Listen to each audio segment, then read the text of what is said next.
Welcome back to the channel. Today we're talking about the top 10 red flags Princess Diana should have seen in King Charles. Starting off with number 10, whatever in love means. The firstborn son of Queen Elizabeth probably could have married anyone, but he chose Diana, a pretty soft-spoken school teacher who was more than a decade his junior.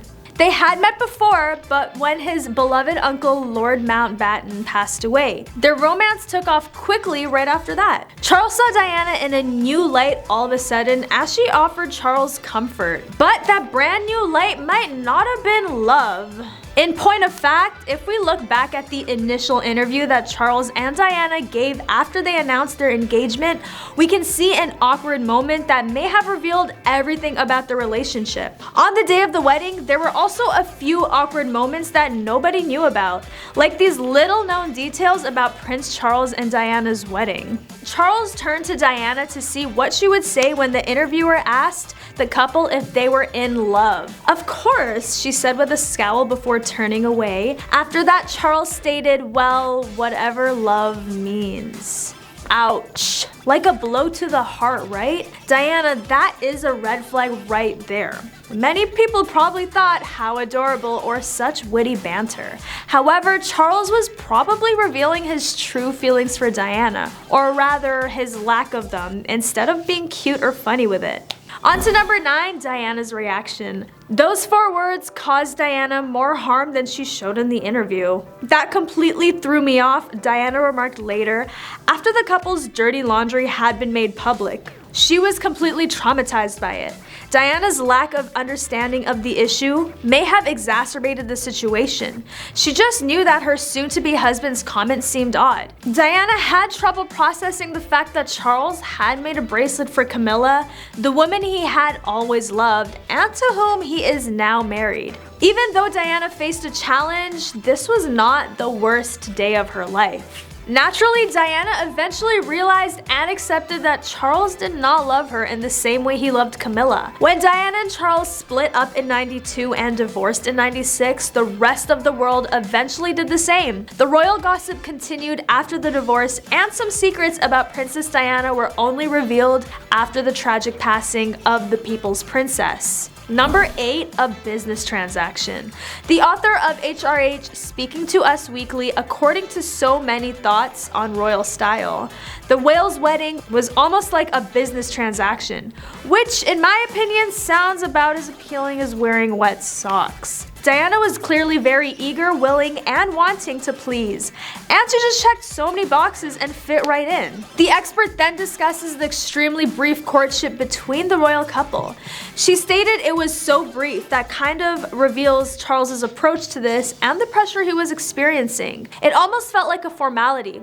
That doesn't really sound any better. It's very easy to find all the red flags in retrospect, considering the 19-year-old Diana was making this huge life decision without a stable family behind her and much guidance. Homestead of Diana, instead of marrying for love, it seems more like they were trying to fulfill a duty. Number 7, messy proposal. Diana is proposed to by Prince Charles, the royal attendant at Windsor Castle. She affirms it is said that the couple had only gone out a few times at that point. After that, the 19-year-old receives a great deal of media attention.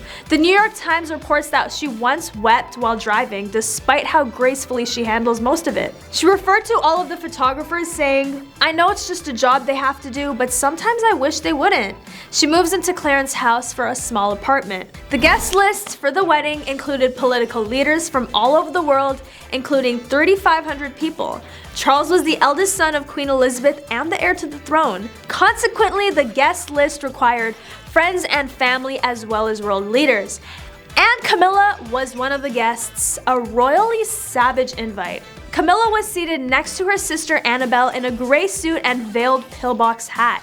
Andrew, her first husband, was a part of the celebrations, leading the household cavalry as Diana and Charles's escort. The bravado to pretend to be the groom's mistress at the wedding?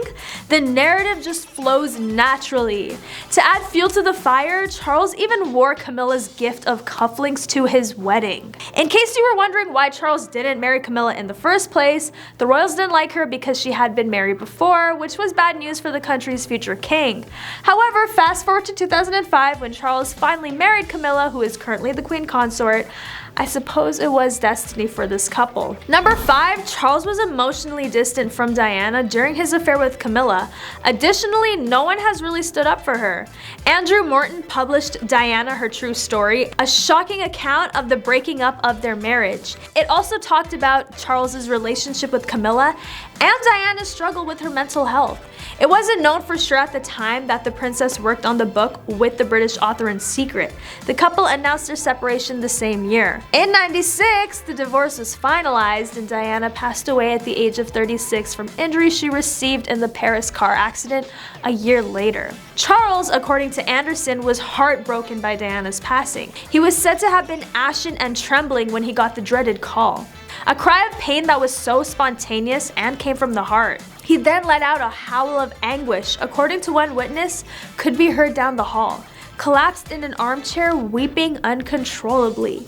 The palace staff discovered Charles when they rushed to his room. According to Anderson's explanation, Charles is responsible not only for having brought the monarchy to its knees at one point after Diana passed away, but also for rescuing it.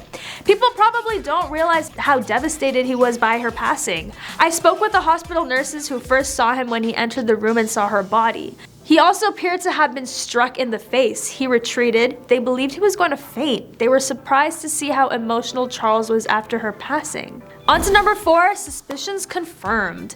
Diana was right to be concerned about Charles's affair. In point of fact, some of the people who denied her assertions were the very people who were attempting to conceal the relationship from her. Diana was convinced that the Princess of Wales was going insane because these people were really gaslighting her to such an extent.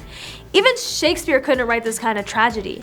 A new foreword to Morton's book said that Charles has asked his staff for help to hide his affair with Camilla. Even though they were aware that Charles would be out with his lover, Charles's chef and butler were instructed to prepare dinner and were forced to accompany the prince on shady nighttime visits to see Camilla. It was instructed to Charles's valet to mark the TV listings guide to give the impression that the prince had spent the night watching television at home. Charles's staff had to listen to police radios to track Diana's journey to the hospital after he broke his arm in a polo accident so they could get Camilla out of Charles's room before the princess arrived. Diana knew all along that Charles had his staff working overtime to conceal his lies from her. So basically, all that work was done for nothing. Morton claims that the deceit sickened Charles's staff, who foresaw the breakdown of the marriage. When Charles publicly admitted to the affair in 1994, 2 years after Diana and he had officially separated, the secret was made public. Charles wed Camilla in 2005 after the couple finalized their divorce in 1996. Are we all shocked? Charles finally weds his ex-mistress, who was also the most despised woman in the UK because people thought she was to blame for Diana and Charles's failed marriage. I'm not saying I'm on either side, but I think Charles should be the one held accountable for their marriage's failure. What do you think? Number 3, royal break. Charles and Diana both have extramarital affairs and they are extremely dissatisfied with their marriage. In 1994, Charles informed Jonathan Dimbleby, his official biographer, that he resumed his relationship with Camilla that year, 1994. Meanwhile, Diana's alleged affair with Army Captain James Hewitt is said to have begun around the same time. Charles writes how awful incompatibility is and how dreadfully destructive it can be for the players in this extraordinary drama, in a letter to an unidentified correspondent. It has all the elements of a Greek tragedy, and I never anticipated how it would end. 1987 to 1992, rumors of marital pressure surrounded Charles and Diana for the next few years. When Diana didn't go to Balmoral with Charles every summer in '87, headlines in the press called it a royal break. They appeared distant and unhappy during several public appearances. Reporter Georgina Howell discovered this in a 1988 Vanity Fair article. She was the love of everyone except for her husband. In their mid-20s, she was confronted with something she found chilling to contemplate: a marriage out of a fairy tale that had cooled down into an arrangement. A classic example of people thinking you have everything when in reality you lack what you want most. Shakespeare should have taken notes from this relationship. Number 2, jealousy. However, during his marriage to Princess Diana, he had his first significant encounter with disapproving public opinion. Archival footage of the couple touring Australia in the HBO documentary The Princess suggests that he was jealous of how much more popular she was. Well, the real-life Diana confirmed that Charles envied the public's devotion to his wife in her explosive 1995 interview with the BBC's Martin Bashir. The pressure on us both as a couple with the media was phenomenal and misunderstood by a great many people, she said. We'd be going around Australia, for instance, and all you could hear was, "Oh, she's on the other side." Diana subsequently clarified that the waiting crowds were expressing their disappointment that Charles was closer to them rather than Diana, explaining they weren't on the right side to wave at me or to touch me. Now, if you're a man like my husband, a proud man, you mind about that if you hear it every day for 4 weeks, and you feel low about it, instead of feeling happy and sharing it, Diana continued. When Bashir asked so they were expressing a preference even then for you rather than your husband, she responded yes, which I felt very uncomfortable with, and I felt it was unfair because I wanted to share. Diana confirmed Charles's jealousy when Bashir asked if she was flattered by the media attention she received. No, not particularly, Diana replied, because with the media attention came a lot of jealousy. A great deal of complicated situations arose because of that. Someone close to you acting out of jealousy towards you is literally never fun. Considering he was a future king at the time, I'm sure this hurt his ego, even though it shouldn't have. He should have been proud of how publicly accepted his future queen was, but I guess not everyone, even a king, likes to see people winning, right? And on to number 1, more recent controversies. Charles's troubled past has been exposed numerous times. Now that he is king, he was accused of trying to get the British government to do something. A senior member of parliament, dubbed the best informed lobbyist, after it was revealed in 2015 that he had received secret documents about the British government's inner workings that not even elected ministers had seen.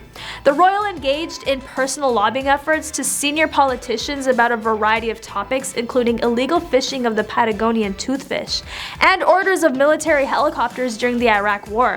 According to 27 memos that were provided to The Guardian and dubbed the Black Spider memos due to Charles's scrawl, Clearance House stated at the time that it is typical for heirs to the throne to be briefed on political topics. However, critics argued that members of the royal family should avoid politics. King Charles's political activism raises the question of whether he will be a political outspoken monarch. According to University of Chicago historian James Vaughn, who spoke to Politico, the question mark would be, would he try to use his role in the unwritten constitution to influence the British government's policies and thinking more than his mother? Charles will be scrutinized more closely now that he is king. And that is all for today's top 10. Do not forget to like, comment, and subscribe. And please share your thoughts down below. I want to know what you thought were the biggest red flags that Diana should have noticed off the bat. I'll catch you next time on The Rich Life.